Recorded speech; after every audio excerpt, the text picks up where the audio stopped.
Today is the 11th anniversary of the death of my mom. And, sometimes it feels like yesterday, sometimes it feels like 100 years ago. That shows you time is malleable because it all depends on, I guess, what angle you're looking at it from. But yeah, 11 years. It's funny because every year on my Facebook page, I post a little memoir, a little memorial with a picture of her or whatever. And I'll put like today I put 11 years, but you never left us. And I'm going to get into that in a minute. But 11 years, you never left us, with like a purple heart and like a praying hands, And people always put wonderful comments underneath, memories and friends, relatives, coworkers. And it's nice to see that. It is. Sometimes I think, I'm only friends with them because I happen to be her son. Because I could have been, I was a pain. I was all right, but I was a pain. So, all right. You're her kid, I'm just kidding. I mean, they're great people, and, but my mom was a good woman, real good woman. And, I lost my dad at 8 years old, so she raised my brother and I on her own up until, well, even after we were of age, we were always tight, And the funny thing is, the last year and a half of her life, she was suffering. I'm not going to get into the details as far as what the illnesses were. We talked about that right yesterday, but she was in a bad way, and we did everything we could medically to get her where she can get quality of life back at least. And it was an unusual condition. And the doctors really didn't know what to do. And at a higher level, I know at a higher level she was getting ready to go. I just, she was letting go.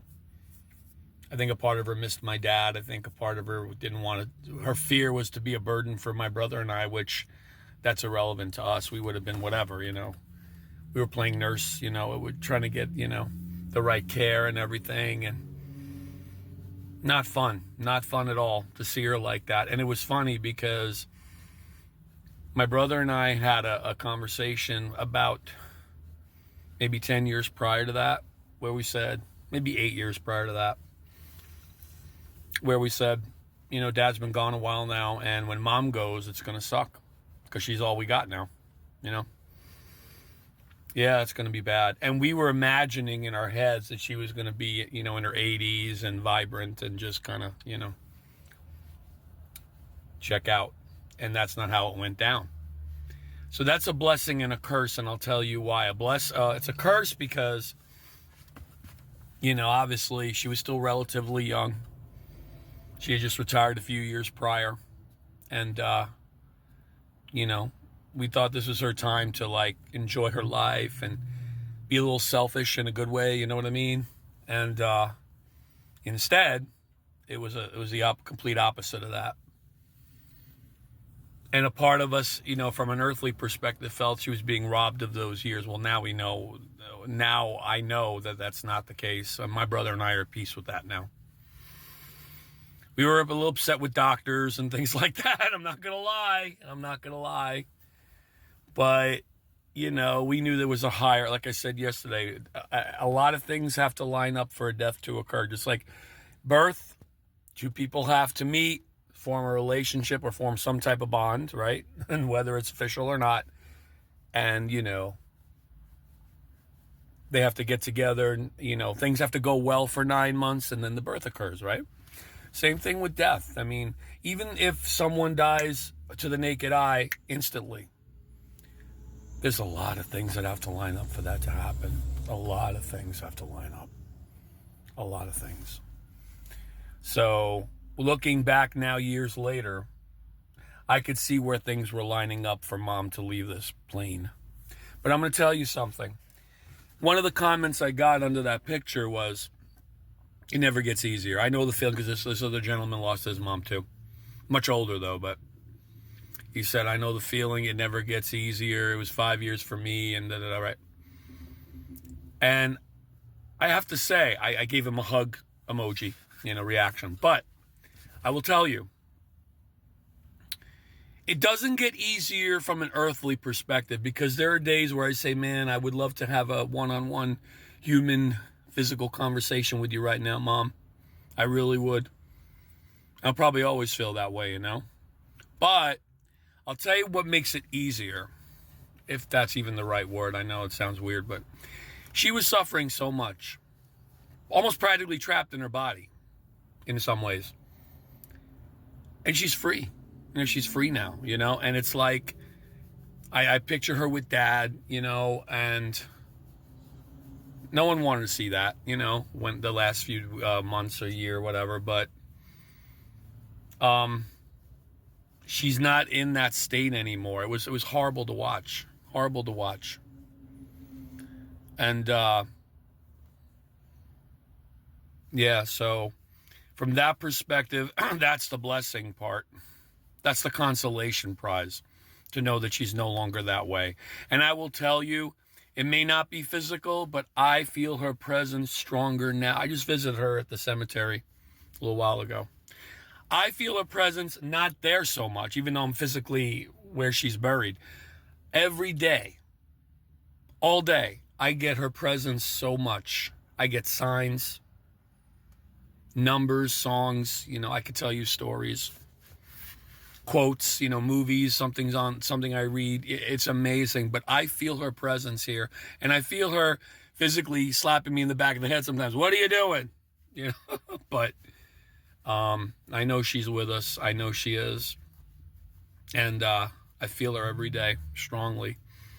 And on some level, you could say she could do more now for us than she could on the earthly plane. That's the only consolation, and it's a blessing. Because people don't really die. Death is not really a thing.